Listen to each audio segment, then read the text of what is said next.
Bang Haji Wano untuk sedikit mengantar program Democratic Resilience atau yang dibilang DMRES. Ada anak-anak muda DMRES di sini juga.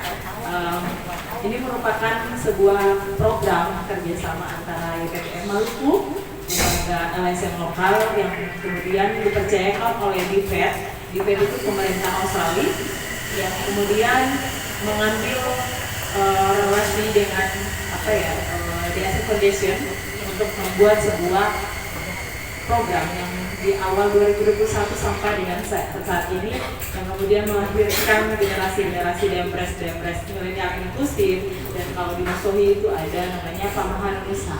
Nah, kemudian asas mulai dari program ini terbentuklah koalisi-koalisi orang muda ini yang bagaimana melihat bahwa isu demokrasi itu tidak sesuatu yang ya. Jadi nanti kita akan berdiskusi lebih banyak. Nah, itu waktu dan artinya dipersilahkan, mungkin kita panjang dari Ketua KPU dulu pertama, baru langsung dengan Ketua Haji.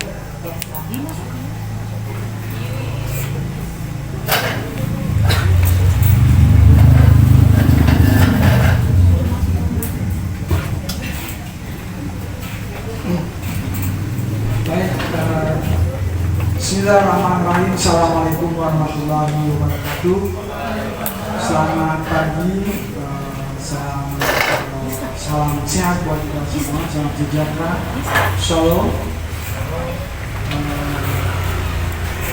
Karena apa harus mengakibatkan juga ada workshop, kemudian bersama koalisi milenial inklusif, kemudian ada demokrasi, resilience, istilah-istilah yang memang tadi ya, yang memang kalau kita memang bisa kita tahu lah apa istilah-istilahnya. Jadi paling tidak pagi hari ini kami merasa bersyukur dapat bertemu dengan teman-teman milenial yang didukung oleh BPM, dan ini pertemuan yang tadi pergulakan kaum muda di zaman tadi 1908, 1928 sampai dengan 1945. Nah itu bagaimana peran penting kaum muda pada waktu itu untuk menculik Bung Karno, sehingga Bung Karno dipaksakan untuk segera memproklamirkan Hari Kemerdekaan Republik Indonesia. Dan kemudian itu biasanya ada pergolakan antara kaum muda dan kaum tua pada waktu itu, 1945. Nah ini gambaran-gambaran teman-teman sekalian bagaimana demokrasi itu menjadi bagian penting dari kehidupan anak muda, kaum milenial yang hari ini istilahnya kaum milenial tadi. Nah sehingga sekali lagi dengan adanya pencetusan kemerdekaan kita, demokrasi kita biasanya kita disebut dengan demokrasi pada waktu itu demokrasi karena kita mencetuskan bahwa sistem kita adalah republik, berarti kan itu kan berarti kembali ke publik, jadi kembali kepada rakyat. Jadi ini bagian penting dari amanat-amanat konstitusi kita. Nah sehingga muncullah demokrasi yang dicetuskan oleh pada saat itu, bagaimana kita mendengar dengan adanya Nasakom, kemudian juga pemilu dilaksanakan. Jadi pemilu itu bagian salah satu substansi pelaksanaan demokrasi. Di samping tadi ya, ada kebebasan, ada kemudian hak asasi manusia, ada kesetaraan gender dan segala macamnya ya. Ada beberapa yang tidak ada 7 atau 8 bagaimana demokrasi itu menjadi bagian penting dari pelaksanaan pemilu itu menjadi bagian dari demokrasi yang kita sebutkan tadi. Jadi kalau orang menyebutkan itu salah satu demokrasi prosedural. Jadi orang menyebut demokrasi prosedural itu salah satunya adalah dengan adanya pemilu secara berkala dan reguler. Nah, itu teman-teman bisa baca kalau mahasiswa, coba cek buku-buku terkait dengan Robert Dahl, itu ada buku tentang demokrasi ya. bicara bagaimana terkait dengan demokrasi. Kita punya buku terkait dengan demokrasi digital. Itu mungkin adik-adik bisa juga bisa menjadi satu referensi. Kemudian lihat itu muncul ketika di Amerika yang kita sebut dengan adanya yang namanya e-voting. Nah ternyata Amerika sekarang ingin meninggalkan yang namanya e-voting. Karena kejadian apa? Kejadian pada waktu siapa namanya Presiden Donald Trump ketika melawan pertama dengan Hillary Clinton, bukan Hillary Clinton. Nah itu muncul adanya sabotase. Ya, orang menganggap bahwa e-voting itu disabotase karena ada istilahnya barter, barter itu tukar suara lewat jaringan internet. Kemudian karena e-voting tadi e-voting itu secara elektronik orang bisa tahu meskipun memang keterpilihan di Amerika berbeda dengan kita ya, mereka harus memilih senator juga bagaimana sistem pemilunya yang berbeda dengan kita. Nah nanti kalau kita turunkan di demokrasi digital kita di e-voting itu mereka ingin meninggalkan. Nah ternyata demokrasi digital itu kita juga berhasil di pemilu kita di zaman pilkada 2000 belum pilkada serentak, zaman Ahok sama Jokowi sama Ahok kalau saya masih zamannya Jokowi waktu wali kota, kemudian dia ikut pilkada di DKI 2016. Ya, nah itu bagaimana mereka menang dengan yang dia berkumis, ada calon gubernur dia berkumis, dia melawan dengan Jokowi dan Ahok. Dan ternyata Jokowi itu dia punya anak-anak muda yang menjadi macam suksesnya. Stasi berhubungan dengan demokrasi digital tadi, dengan pemanfaatan teknologi informasi lewat media-media sosial. Jadi waktu itu Twitter mempengaruhi media sosial, Facebook dan lainnya. Nah itu yang kemudian mempengaruhi bagaimana keterpilihan sosial itu berubah. Nah ternyata di pilkada-pilkada lanjutannya yang kita tadi serentak dilaksanakan dengan menuju kepada kematangan demokrasi, kita masih saja menyangkut dengan beberapa isu. Yang pertama itu isu berkaitan dengan isu bagaimana politik sara. Politik sara itu politik suku, agama, dan ras. Itu kental nanti di pilkada pilkada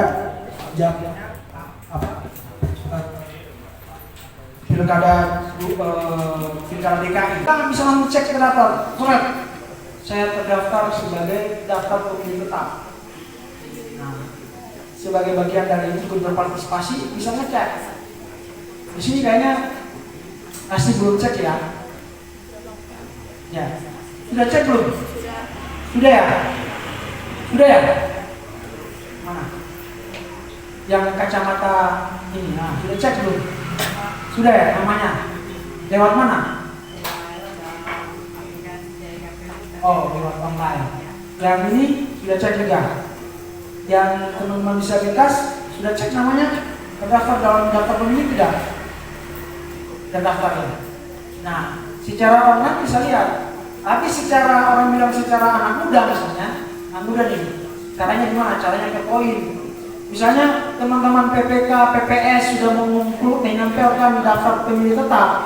Yang sekarang kadang-kadangnya karena hujan, karena dia sudah hasilnya sudah taruh sudah terlepas.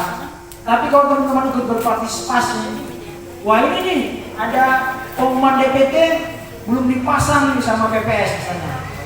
Nah, misalnya menjadi bagian dari pemantauan atau menjadi bagian dari ikut berpartisipasi. Atau ketika cek namanya langsung habisnya selfie. Alhamdulillah, puji Tuhan, saya terdaftar. Jadi bangga menjadi pemilih pemula. saya terdaftar sebagai pemilih pemula. Nah itu bagian dari misalnya bagaimana teman-teman ikut berpartisipasi. Nanti apalagi, nanti ada namanya masa kampanye. Masa kampanye itu teman-teman bisa mengenali partai politiknya, calon-calonnya, memilih presiden, wakil presidennya seperti apa, kenali rekam jejaknya dan lainnya, itu teman-teman bisa kenali. Dari partai mana, jangan sampai mereka sudah pindah partai. Oh tadi saya ingin coblos orang ini, tapi ternyata dia sudah pindah di partai lain misalnya. Kalau teman-teman tidak kenali dari sekarang, itu repot. Nah, bisa saya kenali lewat yang sekarang sudah bertebaran di jalan-jalan. Bisa lewat juga lewat HP misalnya.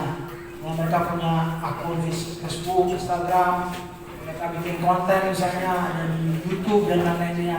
Itu kemudian yang bagian dari babnya anak-anak muda. Nah makanya kalau sekarang teman-teman bisa mention di kegiatan ini, bisa langsung mention ada acara YPPM, langsung mention di KPU Provinsi Maluku, Instagramnya atau apanya. Nah itu bagian dari partisipasi, salah satunya bagaimana teman-teman melakukan digitalisasi. Nah tadi saya kembali tadi, jadi ada 4 isu tadi: politisasi SARA, kemudian politisasi anti politik uang, dan kemudian ketiga itu hoax, dan keempat itu adalah ujaran kebencian. Jadi itu menjadi isu-isu yang sekarang berseliweran dalam proses pemilu ke pemilu, setidaknya di pemilu 2019 sampai dengan 2024, karena dengan adanya banjir di tengah. Jadi kira itu saja sebagai pemahaman. Ini masih kulit ya, saya ingin dapat dagingnya dari adik-adik. Kira-kira dagingnya seperti apa? Ya meskipun kita tidak ada burger pun ya, misalnya di kafe ini ada tidak bakar-bakaran? Hah? Tidak ada ya? Kan ada di salah satu. Itu kan kita bakar dagingnya, kita kulit, kita makan dengan saus. Sini tidak ada ya? Dan ini mumpung kopinya sudah ada di depan, masih hangat, dahaganya sudah mulai. Ini nanti kita ya, contoh misalnya sambil bakar-bakaran, tapi jangan sampai bakar rumah atau bakar orang atau bakar ini kemudian bakar-bakaran, jangan. Itu ada di sekalian. Terima kasih, saya diberikan kesempatan, memberikan informasi. Silakan saya minta yang lebih daging dari adik. Apa aja secara substansial bisa kita sebutkan. Nanti ada kegiatan pemilu kita ini Bung Taju ini dia adalah wartawan media cetak, kemudian nah sekarang media cetak ini sudah lagi tidak baca cetaknya, mereka sudah punya PDF-nya, ada berlangganannya, mereka bahkan punya sudah akun Twitternya kemudian teman-teman media cetak. Nah Bung Taju ini alumni KPPD ya. KPPD itu komunitas pemilu dan demokrasi. Yang ikut yang ke siapa? Tadi ikut juga ya acara itu. Oh ya, ini kan dari sini. Jadi mudah-mudahan saya kira bagian dari pemilu tidak bisa dilaksanakan suksesnya itu dari penyelenggara-penyelenggaranya, tapi dari teman-teman semua. Saya kira itu. Terima kasih atas perhatiannya, sudah mendengarkan bahkan sambil lihat-lihat HP ya, tidak masalah. Mudah-mudahan meskipun matanya lihat HP tapi telinganya bisa mendengar misalnya, dan meskipun sambil menunggu bisa mendengarkan. Kita kira itu saja dari sekalian. Terima kasih.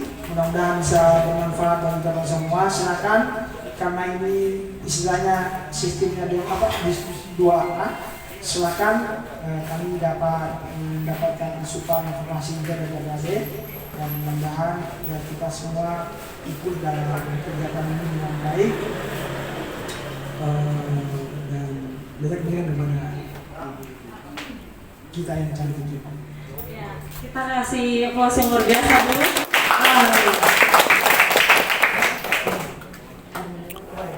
Ya, terima kasih Bapak Ketua.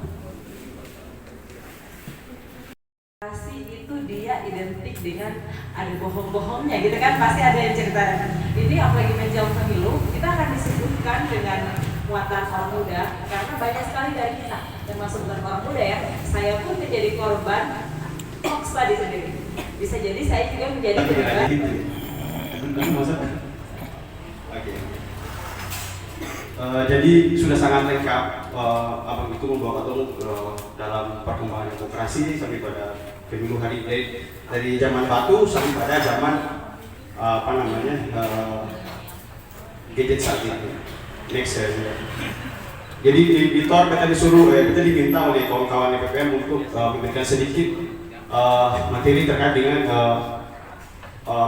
cara-cara strategi kita selaku anak muda untuk bisa mencegah hoax di pemilu mendatang ya. Jadi di slide pertama sebagai pengantar ya, kita ini negara demokrasi ketiga di dunia berdasarkan sumber terakhir dari Economic Intelligence Unit. Jadi kita negara terbesar ketiga di Indonesia di Asia itu ya. Kita kalau di beberapa negara lain itu sudah menjurus ke rezim otokratik, kita alhamdulillah Indonesia masih belum sampai pada rezim itu saat ini. Negara karena salah satu cirinya negara multipartai gitu. Di Amerika itu hanya 2 partai, Republikan sama Demokrat. Nah, salah satu ciri negara demokrasi adalah tadi sudah banyak disampaikan oleh Bung tadi dalam konteks hari-hari ini bercoba kasih headline satu saja adalah pemilihan Indonesia saja. Jadi salah satu cirinya adalah kita melaksanakan rakyat. Ya, kasus daulat ke negara itu salah satunya adalah dengan pemilu. Next. Ini tadi Ketua sudah bilang sejarah pemilu di Indonesia. Yang terakhir atau sedang menuju nih. Ya. Kurang lebih hari ini tanggal bulan berapa ya? Agustus berarti sisa 6 bulan kan? 7 ya? Iya, 169 hari ya. Kalau intinya begitu. Di Amex atau setiap hari kan pengumuman itu di Amex. Kalau baca Amex setiap hari atau mengumumkan berapa hari menuju pemilu gitu. Next. Tujuan pemilu ada banyak ya. Ya baik oleh regulasi maupun oleh pakar. Dalam konteks ini kita coba kasih contoh saja. Salah satunya adalah sarana peradilan dalam rakyat. Kedua, sarana pergantian pemilu secara konstitusional. Kemudian sarana memperoleh legitimasi dan tentu adalah soal partisipasi. Next. Ada 3 hal penting, tapi kita cuma kasih satu headline, dua kata, yaitu konsolidasi demokrasi yang tadi itu sudah bicara banyak soal itu. Jadi ketemu yang hari ini duduk, EPPM bikin kegiatan, Ketua KPU dan kawan-kawan di KPU bikin bahwa pemilu atau orang selaku masyarakat yang kita sebagai narasumber ahli di beberapa survei, indeks demokrasi, indeks kemerdekaan pers, indeks keterbukaan, terus semua melorot, indeks itu melorot semua kawan-kawan. Cuma aku kan membaca kalau aku baca terasa sebenarnya kawan-kawan. Dia ada sebagai Ketua AJI saja ya, ada lebih dari 21 kasus kekerasan terhadap jurnalis. Itu angka sangat besar sekali. Jangan bukan 23, satu tidak boleh. Dalam negara demokrasi, sebenarnya tidak boleh. Jangan 1, 11 tidak boleh. Tapi ini banyak ya. Belum lagi kita bicara soal berapa banyak si aktivis yang mungkin ditangkap.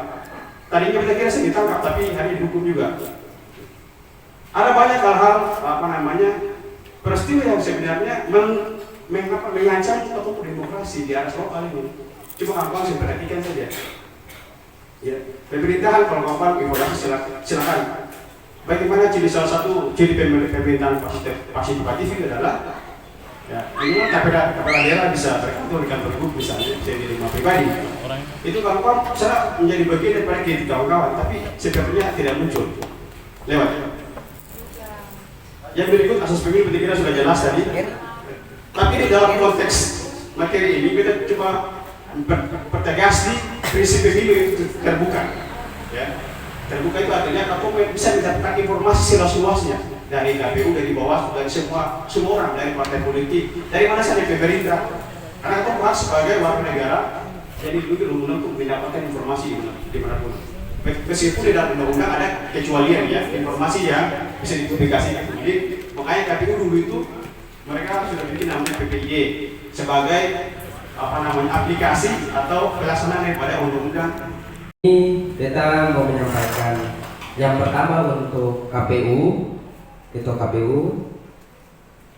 Pertama itu saran dulu, saran.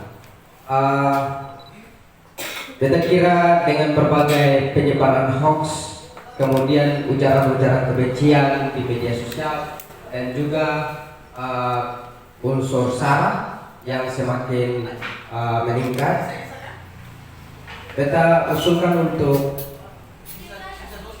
kalau bisa KPU bekerja sama dengan YPPN untuk menjadi relawan suara pemilu.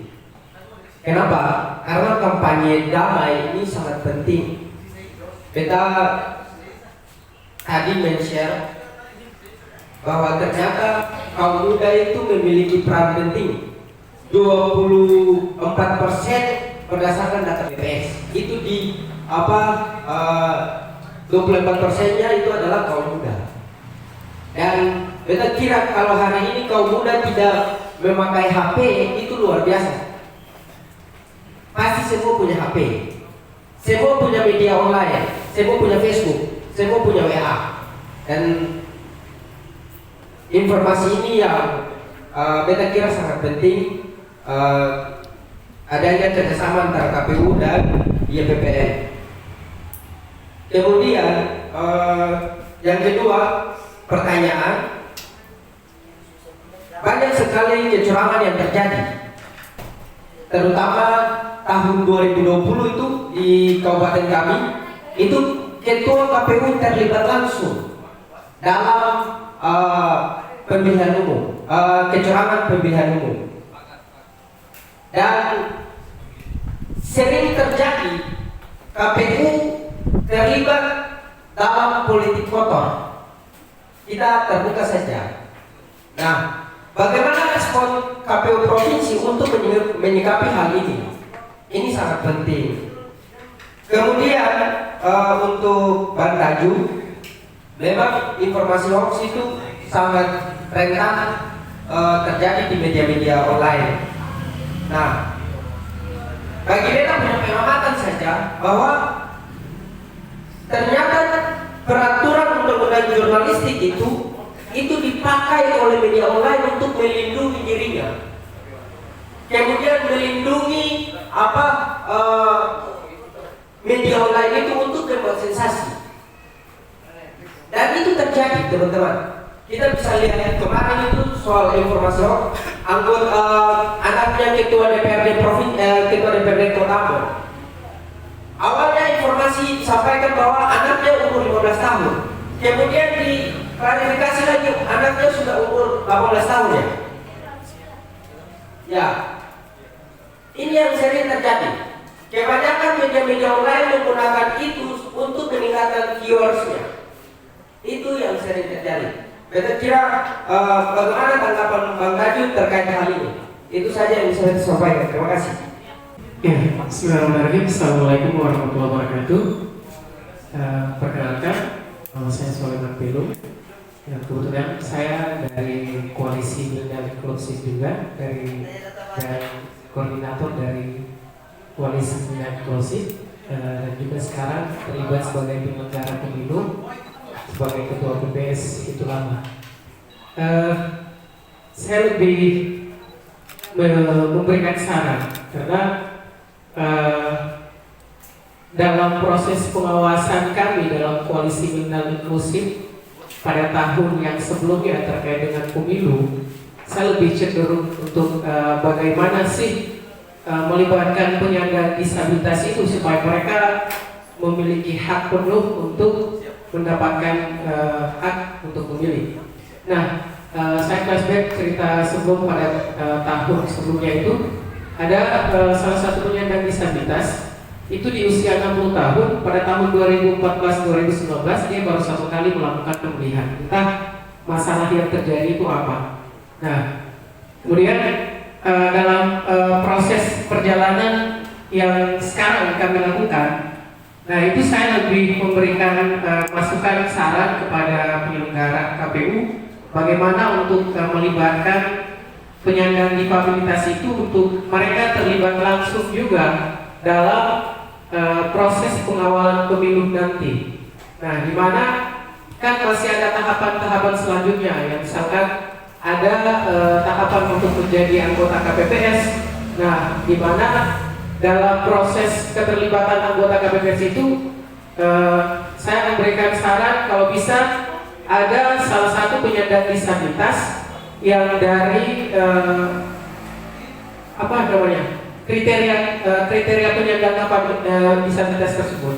Nah, kalau bisa ada salah satu penyandang disabilitas yang terlibat langsung sebagai penyelenggara pemilu. Nah, kemudian mendata secara langsung yang daerah mana yang memiliki banyak penyandang disabilitas, lalu disediakan sarana dan prasarana untuk penyandang disabilitas. Nah, terus kemudian ada juga entah itu dari keluarga atau dari orang yang bersangkutan pada saat teman-teman Pantarlih melakukan pendataan, ada penyandang disabilitas yang tidak memiliki identitas KTP, terus mereka tidak terdata. Nah, pas ditanya ada keluarga yang tidak mau biarkan saja, padahal mereka juga punya hak begitu. Nah, mungkin itu saya mau memberikan pertanyaan, kayak misalkan seperti itu, apa yang harus kita lakukan untuk mereka penyandang disabilitas itu bisa mendapatkan hak untuk memilih juga. Oke, terima kasih. Assalamualaikum warahmatullahi wabarakatuh. Assalamualaikum warahmatullahi wabarakatuh. Selamat siang semua. Pertanyaan pertama ini kita mau tanyakan ke Bang Ketua KPU Provinsi Maluku sesuai dengan tema yang tadi Abang kasih itu mengenai kontribusi orang muda.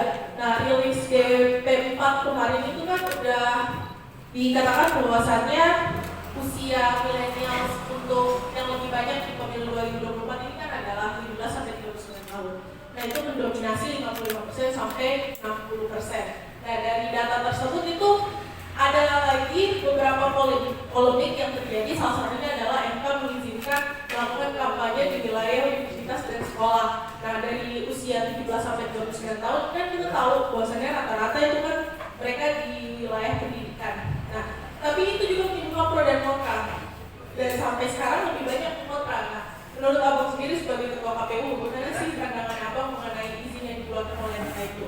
Nah, karena menurut kita gini, kalau misalkan kampanye yang dilakukan di kampus dan juga sekolah-sekolah itu lebih efektif, bukan jangan dilihat dari sisi negatifnya, karena positifnya itu kita bisa lihat sebenarnya seberapa aspirasi dari para calon ini bisa dinilai langsung oleh orang pemuda, apalagi kan yang mendominasikan ini kan kelompok millennials.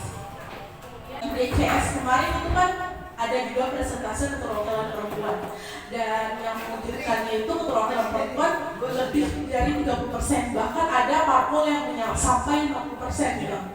Nah, kira-kira dari KPU Provinsi Maluku sendiri ini, udah ada belum cara-cara untuk tetap supaya keterwakilan perempuan ini harus tetap stabil di angka 30% bahkan lebih? Karena dari yang data pribadi ikut mengawal keterwakilan perempuan waktu kemarin 2022 di Bawaslu lalu, itu keterwakilan perempuan di KPU Bawaslu itu paling sedikit, minimal kan satu orang. Di Bawaslu sekarang satu. Kalau beda tidak salah, di komisioner di KPU Provinsi tidak ada keterwakilan perempuan. Nah, Abang sendiri menanggapi hal itu seperti apa? Karena dari tadi Abang sempat menyinggung banyak soal keterwakilan perempuan. Nah, kemudian untuk Bang Tajuk, tips mengenai hoax. Kita beberapa kali ikut workshop dan pelatihan Bang mengenai digital safety atau keamanan digital. Nah, terus yang terakhir tadi Abang kasih tips mengenai hoax itu, ada salah satu situs link yang diberikan oleh teman-teman dari pelatihan, di mana kita bisa ngecek nih berita hoax atau fakta. Nah, menurut Abang keakuratan berita tersebut tuh, keakuratan link situs tersebut tuh gimana? Terus tadi Abang juga sempat bilang tips mengatasinya adalah cek juga situsnya. Nah, salah satu hal yang beta mulai terapkan dalam keamanan digital itu adalah dengan menggunakan malware bits untuk mengecek di situs-situs kira-kira ada malware-nya enggak. Terus abis itu untuk menangkal hoax juga beta mulai berpindah dari WhatsApp menggunakan Signal dan juga Wire. Nah, menurut Abang langkah-langkah seperti itu bisa nggak sih kita jadikan sebagai langkah efektif, atau mungkin juga KPU bisa bikin website yang dimana kalau ada berita hoax kita bisa buka link website hoax atau tidak di KPU. Mungkin ini bisa jadi saran juga untuk abang ketua KPU. Terus yang kemudian bang mengenai konten palsu yang tadi, menurut beta kesalahan dari kaum milenial sekarang adalah jangan kaum milenial ya, teman-teman yang menggunakan sosial media kayak Facebook, Instagram, lu ngapain gitu ngasih naro tanggal lahir lu yang disebarkan mulai beta di hoax, beta di hack nih, padahal memang kesalahannya dari kita ngapain coba ngasih taruh tanggal ulang tahun kita, lu berharap diucapin sama ulang tahun gitu kan, itu bisa menjadi salah satu penangkalan. Nah mungkin dari situ lu bisa kasih kiat-kiat gimana sih caranya supaya kita sebagai misalkan public figure kayak ketua KPU gitu, mungkin kan beliau juga aktif di TikTok, terus juga ada identitas bio pribadinya beliau juga. Kira-kira untuk mengatasi itu, terima kasih. Jadi ketika berdiri saya Pak Tode, saya pakai metode saya suara bisa dengar.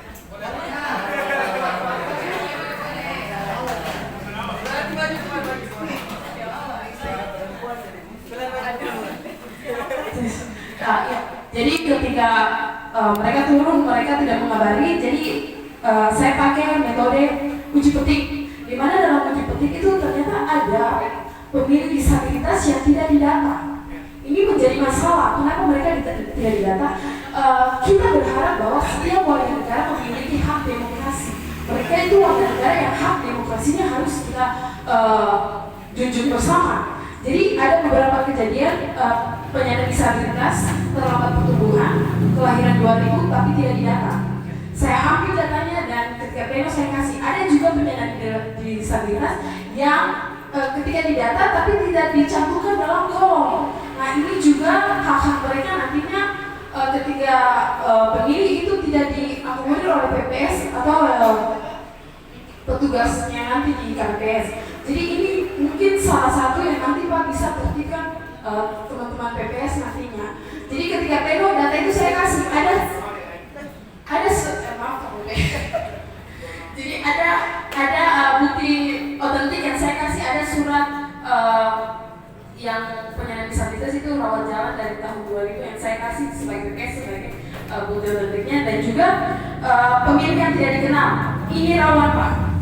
Kemarin pleno DPS HP Hasil Perubahan itu ada pemilih yang tidak dikenal dan saya temukan itu di salah satu TPS. Dan saya konfirmasi ke PPS bahwa memang betul ini tidak dikenal. Mungkin saran saya KPU bisa pemilih yang tidak dikenal ini mungkin bisa kita bisa akses supaya sama-sama kita bisa mengawal. Jangan sampai nanti pada hari pemilihan orang-orang ini dimanfaatkan oleh orang-orang untuk kerawanan yang nanti di pemilu. Yang berikut terkait dengan isu sara money politik, mungkin KPU mungkin lewat program-program kita harus mengakui betul bahwa milenial ini kita punya literasi kurangnya untuk membaca dan sebagainya. Jadi mungkin lewat dialog-dialog begini untuk membuka wawasan itu lebih banyak dilakukan. Mungkin itu saya yang bisa saya sampaikan, kurang lebih mohon maaf. Bisa lugas lagi. Masyarakat itu lebih cenderung untuk menilai sesuatu karena kita tidak terbiasa untuk berpikir secara radikal atau sistematis atau whatever, terserah. Nah, di sini yang ingin saya tanyakan, bagaimana kira-kira untuk meningkatkan daya pikir masyarakat secara kolektif agar tidak terpengaruh oleh hoax, karena cuma saja gitu. Kalau ada individu yang satu dia bisa gitu untuk menafikan hoax, tapi masyarakat umum di luar nggak bisa. Nah, sekarang saya mau solusinya, solusi yang benar-benar solutif. Bagaimana masyarakat secara umum kolektif bisa mengatasi hoax. Itu saja, sekian, terima kasih. Kemudian mengalami kesulitan dalam mendata diri untuk mengikuti pemilu. Yang perlu teman-teman ketahui bahwa kapasitas KPU dan Bawaslu tidak bertanggung jawab untuk peserta untuk pendaftaran seperti pembuatan KTP dan lain-lain. Jadi tugas tugas KPU dan Bawaslu hanya bertugas untuk mendata dan memberikan fasilitas selama pemilu. Jadi untuk teman-teman disabilitas, mungkin yang untuk teman-teman yang tadi bertanya tentang penyandang disabilitas, itu mungkin teman-teman disabilitas yang di luar dari jalur organisasi disabilitas, karena yang saya ketahui teman-teman organisasi disabilitas yang memiliki hubungan atau mitra kerja itu otomatis yang memiliki mitra kerja dengan kami, otomatis kami menyampaikan apa saja yang perlu diketahui oleh teman-teman disabilitas dalam mengikuti pemilu. Dan yang tadi telah disampaikan oleh Ketua KPU sendiri, di mana organisasi-organisasi LSM juga itu bertugas bertanggung jawab untuk membantu KPU dan Bawaslu untuk memberikan informasi kepada teman-teman disabilitas. Mungkin itu saja yang bisa saya tambahkan, Pak. Terima kasih.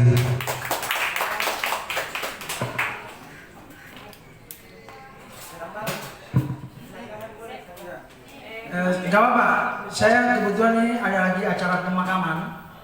Ini mama saya orang Kristen.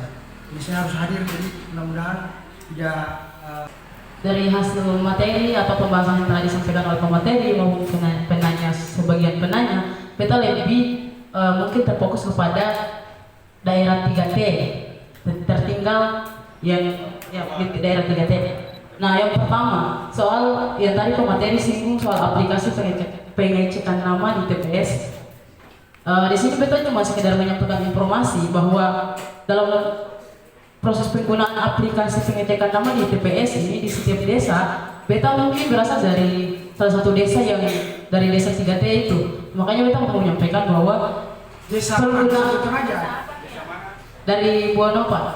Ya. Jadi informasinya di sini adalah karena penggunaan aplikasi yang disampaikan oleh PPS di desa tersebut itu ada batasan-batasan tertentu yang disampaikan. Nah, bagi beta bahwa dalam penggunaan aplikasi ini, kalau bagi beta tidak usah diberi ada batas-batas tertentu, karena kemarin kalau di desa kami itu batas pemakaian itu hanya sekitar paling lambat itu 2 bulan. Sedangkan kalau misalkan beta mau lihat dari dataran desa tersebut, dari desa induk maupun petuanan itu sangat banyak, dan proses 1-2 bulan untuk pengecekan nama di aplikasi tersebut itu tidak sesuai begitu, tidak sama, seharusnya tidak bisa ada pembatasan sampai 1 bulan untuk pemilihan baru ditutup begitu. Untuk kita mau menjaga mungkin dalam proses pemilihan itu semua orang bisa mengetahui nama-namanya di aplikasi tersebut. Itu yang pertama. Terus yang kedua, kita mau sarankan buat KPU dan YPPM dari berbagai kegiatan-kegiatan yang telah dilaksanakan, dari workshop, dialog dan lain sebagainya, seminar, bagi beta jangan hanya dibuat di kota Ambon ataukah di desa-desa sekitaran Ambon, tapi YPPM dan KPU juga harus turun ke daerah-daerah 3T yang tertinggal ini, karena belum tentu apa yang kita dengar hari ini. Misalkan saya ini hari ini misalkan dari daerah saya cuma saya sendiri yang sering mengikuti kegiatan ini, misalkan belum tentu saya sendiri mau merubah mindset berpikir masyarakat di sana dengan bagaimana menjalankan pemilu ini dengan sebaik-baiknya begitu. Jadi itu cuma saran dari beta, karena beta lihat dari Bawaslu itu kan ada salah satu anggaplah tangan kanannya itu SKPP, cuman sampai sekarang kan belum ada. Maksudnya SKPP itu kan ditugaskan untuk turun ke desa-desa untuk mensosialisasikan bagaimana menjalankan pemilu yang baik dan benar. Nah, namun sampai sekarang belum ada. Nah, beta mengkhawatirkan itu begitu. Mungkin dari beta seperti itu. Bila di sebelah, wassalamualaikum warahmatullahi wabarakatuh. Oke ya, kita jawab ya. Daftar calon aja. Nah, itu yang disampaikan. Itu ide juga tuh. Ide juga bisa. Nah, secara volunteer tadi lewat media-media sosial. Nah, kalau teman-teman hari ini punya akun Facebook, saya tantang tadi, punya ide enggak minimal mention saya atau mention akun KPU Provinsi bahwa saya hadir berpartisipasi dalam diskusi YPPM, atau foto profilnya bisa diganti di WhatsApp group sebagai bagian dari. Nah, itu menjadi pertanyaan-pertanyaan. Makanya saya mau klarifikasi juga, saya belum punya akun TikTok makanya. Tadi bilang saya punya TikTok, jadi Secara resmi saya memang belum punya akun TikTok. Saya masih punya, ya saya Facebook lah. Tapi saya biasanya pakai rilis, pakai capcut, jadi ya coba-coba aja menjadi bagian dari literasi. Ya. Oke, jadi bahasa itu di undang-undang itu kalau untuk daftar calon sementara atau keterwakilan perempuan dalam DPRD provinsi dan DPRD kabupaten kota itu wajib menyampaikan 30%. Hanya saja ya sekarang dia berbeda karena dia punya hitungannya itu berbeda. Kalau dulu 2, itu langsung ke atas. Nah sekarang 2, masih tetap 2 misalnya. Nah, jadi pembulatannya misalnya 4 anggota DPR, berarti mesti dibagi 30% itu berapa, masih 1 ya calonnya. Jadi itu wajib. Makanya kita mengumumkan keterwakilan perempuan ada yang 30%. Kalau dia di bawah itu dia ya tadi dia tidak bisa ada daftar calonnya. Nah itu yang kemudian di pengajuan daftar calon. Bagaimana yang penyelenggara pemilu? Penyelenggara pemilu di Undang-Undang 7 itu menyebutkan bahwa memperhatikan. Dia bilang tidak mewajibkan. Makanya di panitia seleksi itu kalau kan dibentuk oleh dibikin tim sel dulu panitia seleksinya. Makanya kan ada yang protes, kenapa ini tidak ada keterwakilan perempuan? Makanya sebenarnya kalau YPPN juga konsen terkait dengan itu bisa saja mengadvokasi berkaitan dengan seleksi. Jadi bagaimana memperhatikan, bahasa memperhatikan tapi bukan mewajibkan, memperhatikan, Timsel memperhatikan karena produknya dari Timsel. Jadi Timsel membuat seleksi, mendaftar, kemudian tes. Nah dari situ ya bisa juga memperhatikan keterwakilan perempuannya. Kalau di kita provinsi itu dulu ada perempuan, sekarang memang tidak ada. Karena memang bahasanya gitu, tidak mewajibkan, memperhatikan. Di beberapa provinsi juga di kabupaten juga seperti itu. Jadi itu bahasa undang-undang ya, bukan bahasa saya. Jadi bahasanya memperhatikan dan mewajibkan. Bedanya cuma di situ. Kalau untuk DPR, DCS itu mewajibkan ada. Kalau di penyelenggara pemilu bahasanya memperhatikan. Jadi itu kalau orang hukum pasti paham bagaimana menerjemahkan tadi. Ada lagi yang terlewati? Sudah ya? Ya tadi itu bahasanya memperhatikan. Kalau kenapa tadi pertanyaan kenapa di KPU tidak ada perempuan? Ya karena waktu seleksi kan ya kita kan ikut seleksi. Ikut seleksi itu kan kita mendaftar punya syarat, administrasi, tes CAT, psikotes, kesehatan, wawancara, sampai nanti diuji secara kepatutan dan kelayakan lewat fit and proper test. Jadi itu dari Timsel.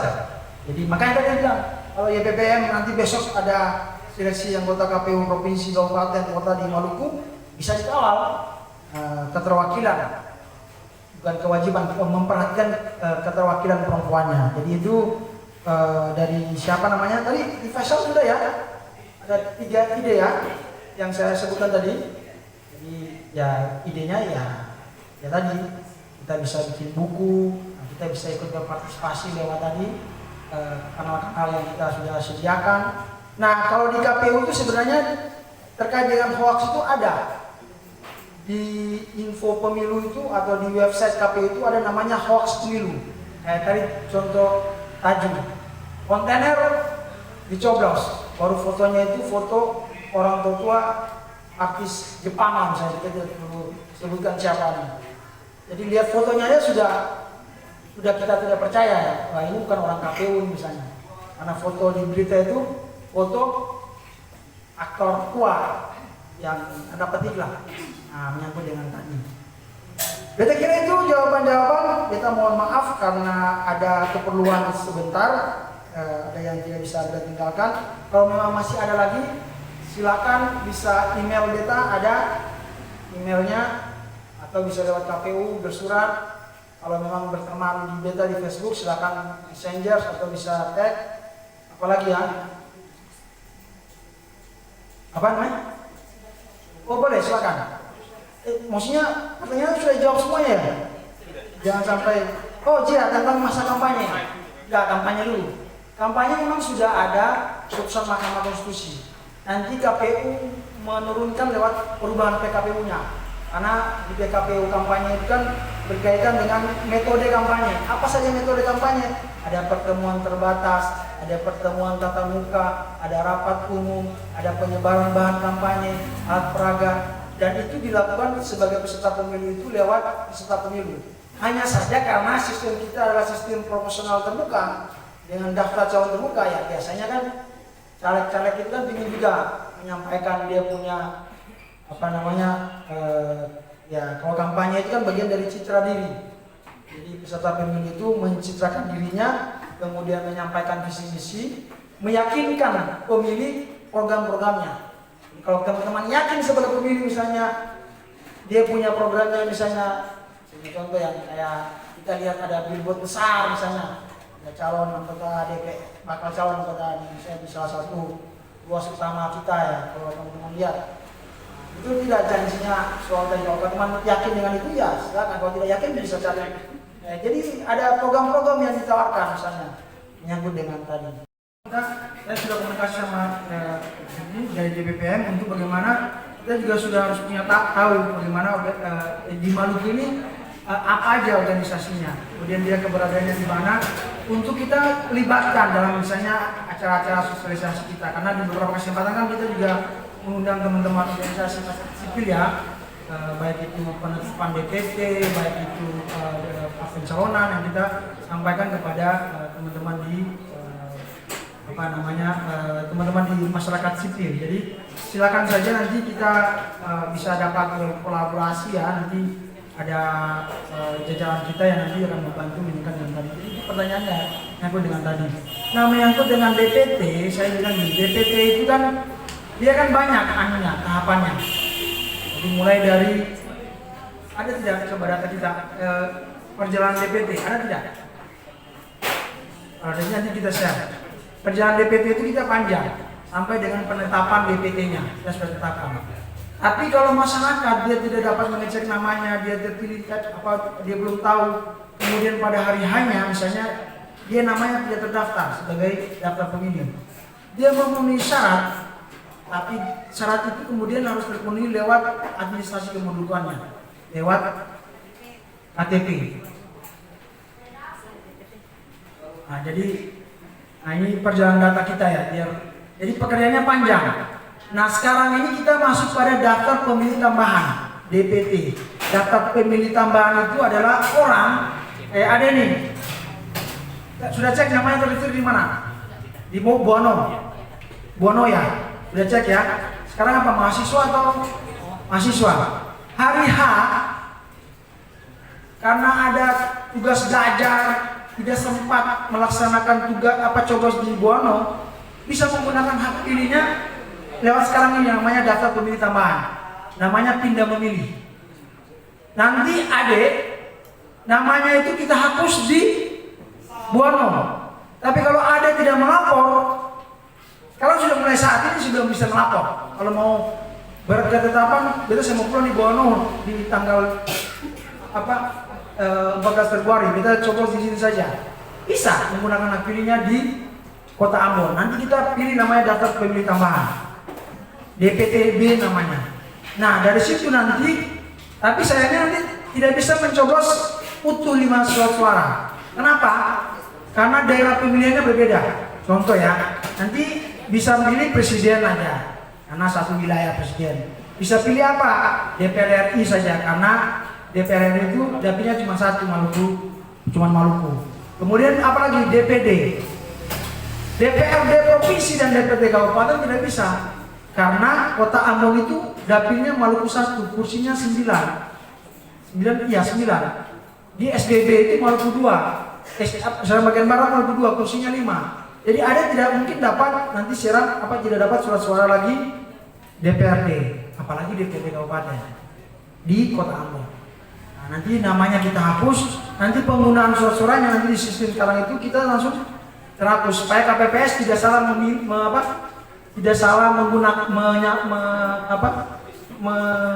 menyampaikan surat suaranya. Nanti dia lewat aplikasi, sekarang sudah kita mulai daftar pemilih tambahan, lapor. Kalau tidak mau menggunakan hak pilihnya di 12 Februari di di Buano itu langsung lewat pindah pemilih.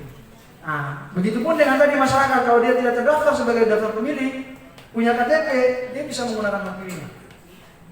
Makanya ada otoritas lain, lembaga lain yang berkaitan dengan kewenangan itu adalah ada di administrasi kependudukan lewat pemerintah daerah atau Dirjen Kemendagri lewat Dinas Dukcapil. Jadi bagaimana KTP-nya bisa dicetak, karena sekarang lagi tidak lagi menggunakan surat keterangan domisili misalnya, tidak bisa, harus pakai KTP elektronik. Meskipun nanti teman-teman itu mendapatkan yang namanya C6 atau surat pemberitahuan menggunakan hak pilih di mana.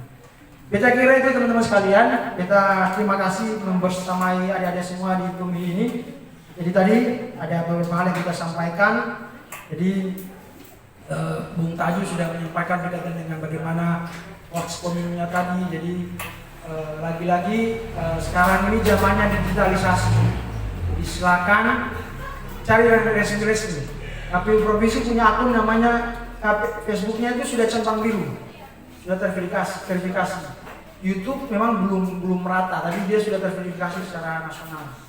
Ada juga Instagram dan lainnya. Silakan, ada informasi-informasi yang kita dapatkan. Tapi secara pribadi ya, saya punya akun pribadi tapi tidak punya TikTok dan sampai menganggap bahwa saya punya akun TikTok. Ya ini bagian dari bagaimana kita harus bergembira dalam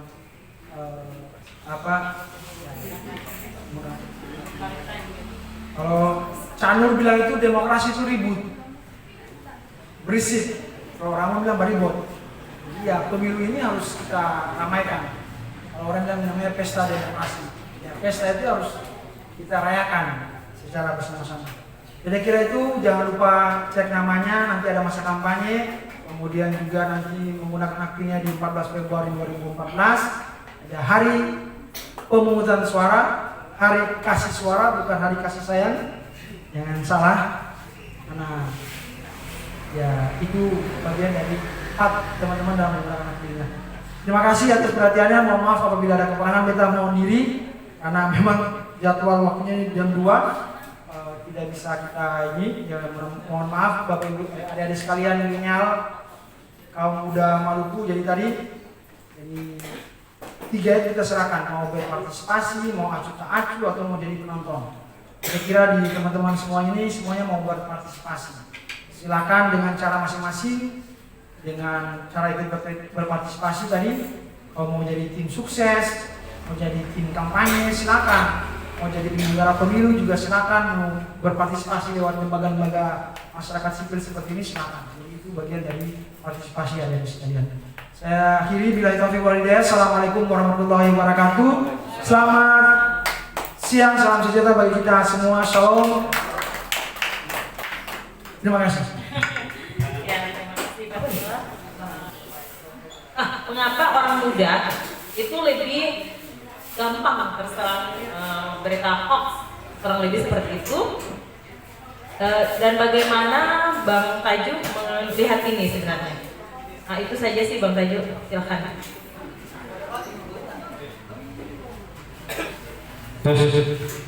Teman-teman masih serius kah atau masih beta sendiri cukup apa namanya? Ya masih ya. Karena tadi sih ada kipas angin tadi, padahal ada kipas di sini ya. Tisu semua habis di sini. Lumayan padat tadi gitu, punya bicara sangat panjang, sangat detail sekali.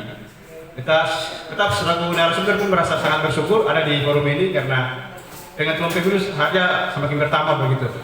Ya, itulah salah satu manfaat untuk ketua berkoalisi, ketua berkumpul, ketua berdiskusi, berbicara, atau bercerita gitu.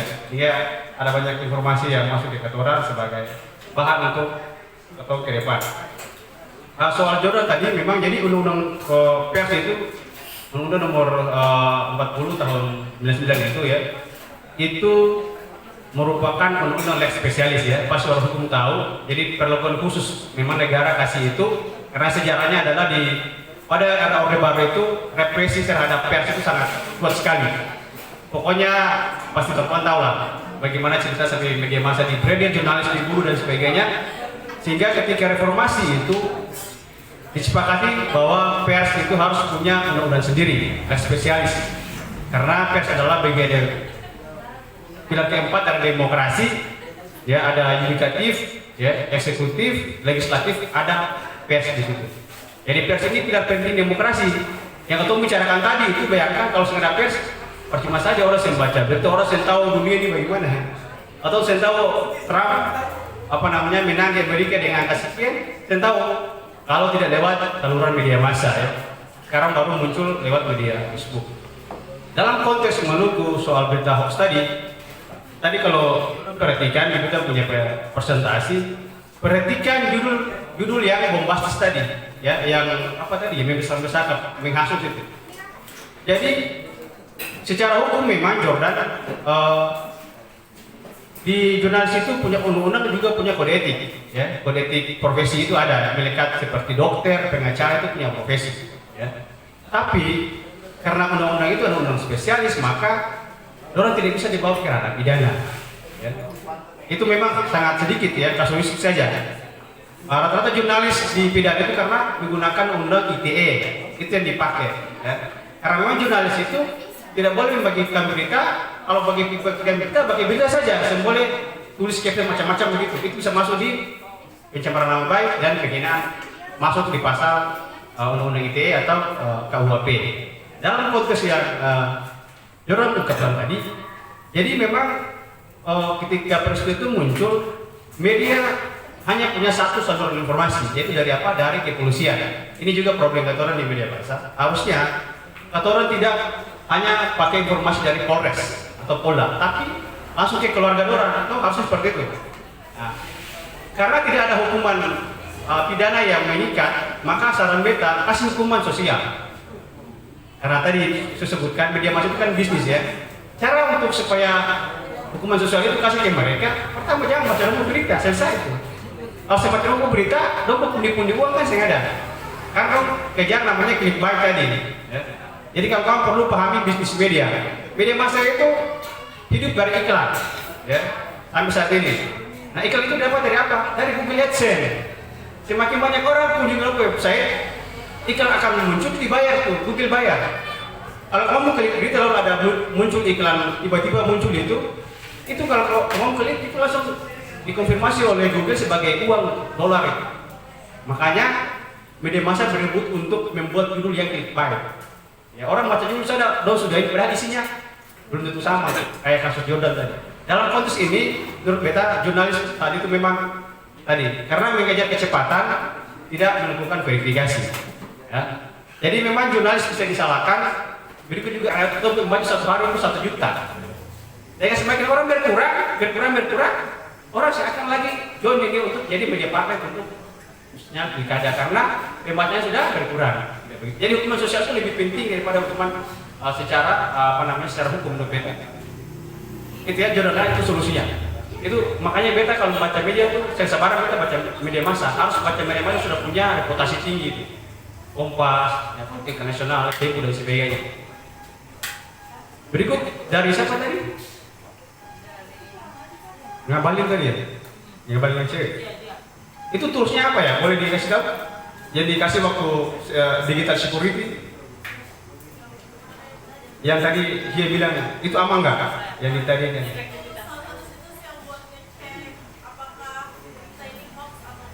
Oke, jadi kita kasih tahu ya, banyak sebenarnya situs yang kemudian menyediakan berita hoax tidak. Misalnya Kurma Hoax ya, yang dibikin oleh kawan-kawan Mapinu dan kawan-kawan. Kemudian sebenarnya materi beta itu masih ada slide berikutnya, tapi karena beta tadi buru-buru, jurusan tadi malam sampai subuh baru tidur, materi tadi yang sekitar 30 slide itu beta kejar, dan sekarang beta masih play sebenarnya. Ada satu slide sisa yang beta punya HP ini, ada beragam tools di sini. Bahkan masing-masing media massa, media sosial itu punya tools masing-masing untuk verifikasinya. Ada Facebook punya tersendiri, ada Instagram punya tersendiri, YouTube dan lain sebagainya ada di sini. Nanti kita share ke, banyak kan bisa di share ke grup. Di sini semua ada. Kebetulan yang bikin teman di AJI dan koalisi di pusat. Jadi sebenarnya tools sudah ada. Cuman apakah kita mau pakai keseng? Kadang-kadang kita mau download memori penuh kan gitu, atau hapus lagi. Ini juga menyangkut dengan kapasitas HP karena kalau semakin banyak alat pendeteksi hoax yang kita pakai, maka semakin banyak juga memori dalam kita punya HP ini yang termakan habis. Kita setuju dengan dia tadi ya. Di rata-rata wartawan itu sekarang sudah beralih ke signal tadi, signal itu security-nya sangat tinggi. Kalau kita saran ke kawan-kawan, karena WhatsApp itu sangat mudah dibobol. Kita pernah korban, jadi kasihan juga kita transfer orang kirim uang ke beta, ya beta tanpa saya mau karena orang bobol itu punya. Di kelas beta saja bisa terbobol itu. Apalagi kawan-kawan yang sudah melek sebenarnya cara literasi, cuma karena tergoda aja gitu, hanya bobol beta punya akun. Saran beta kawan-kawan, mulai sekarang itu kalau bisa pakai signal ya, dia punya sekuritasnya sangat tinggi untuk jaga tuh punya keamanan. Kenapa penting keamanan ini ya? Ya syukur-syukur dia sudah ikut ya, sudah tahu kan. Jadi di digital security itu kawan-kawan, atau misalnya hanya dikasih materi soal mencegah hoax, tapi melindungi data pribadi itu kayak Zidan tadi. Baru sekitar 1 minggu lalu kita temukan salah satu pendeta doktor, dia punya profiling dari sejak dia lahir sampai dia S3 lengkap, istrinya nama siapa, anak berapa, anak nama siapa, sarjana apa, alamat ekonomi apa, pendeta di mana, dosen di mana, lengkap. Lalu beta langsung karena sudah tahu, kita screenshot kirim ke tua. Pak pendeta, ini sering salah, Pak pendeta ya posting, tahu? Bung, makasih banyak lagi, beta keliru. Bayangkan tuh, itu kalau orang jahat, niat jahat, gampang aja dong ini dia, doxing dia tuh. Beta tidak doxing sama kawan dulu. Beta buta sama wartawan dulu direkat Maluku kena doxing. Dia ini karena waktu itu dinilai punya hubungan politik dengan partai politik tertentu. Lalu waktu itu kalau kawan-kawan masih tahu kasus Rumah Kopi Lela, ya pemilu 2018, itu dia di doxing. Fotonya dengan ketua PDIP Maluku dipaparkan semua di media sosial, akhirnya trust dia juga berkurang sebagai jurnalis. Ya, jadi sangat hati-hati saran beta. Data pribadi itu hak asasi orang ya. Tapi menurut beta harus digunakan secara bijak. Karena begini, beta cerita kasus. Ada kasus beta mengulang saja di materi yang BPM.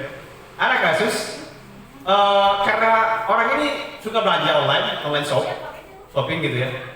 Suatu ketika dia punya ini ya, tahu dia punya akun media sosial, lalu akun Lazada atau apa namanya dari kawan-kawan gitu. Dia belanja, tapi saya mau dia mama, dia punya yang anak kecil gitu ya. Tiba-tiba kurir datang. Oh, sorry. Akhirnya datang. Ada orderan nih, ada pesan, ada paket dari Lazada ya. Di mama kaget ya. Kok ada paket persan kita sih pernah order gitu, ada mengirim. Padahal sudah lihat kafe di mana ya yang pesan itu barang. Apa kesalahannya? Karena dia punya apa namanya keyword itu, password itu di mana tahu.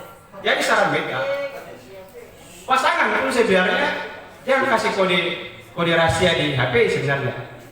Oke, bukan soal percaya dan tidak percaya, tapi soal atau menjaga punya keamanan pribadi nih, data pribadi. Jadi sangat penting sekali, apalagi momentum politik sekarang kawan-kawan. Kalau orang musuh kata orang, dong nilai kata sudah berpihak gitu. Dong bisa profiling kata orang tuh dong buang kata semua di internet. Dari dulu saya mau ambil uang, dari situ saya akan bawa proyek, dari dulu saya ketemu di sini, semua bisa di apa di profiling dan kemudian di campaign ke media sosial sebagai kampanye negatif. Jadi mulai sekarang kawan-kawan, nanti kalau ada materi lanjutan kita bisa kasih soal digital security, tapi itu penting sekali pemahaman dasar supaya kita punya data pribadi ini terlindungi dengan baik. Karena bisa saja negara bisa pakai data, bantuan sosial, AK dan itu sebenarnya kita bisa secara hak asasi manusia terus bisa punya hak untuk pilih yang kasih. Kalau kasih dengan perjanjian, kalau disalahgunakan apa, atau harus butuh dari negara. Karena untuk ketua kawan semua perusahaan multinasional ya,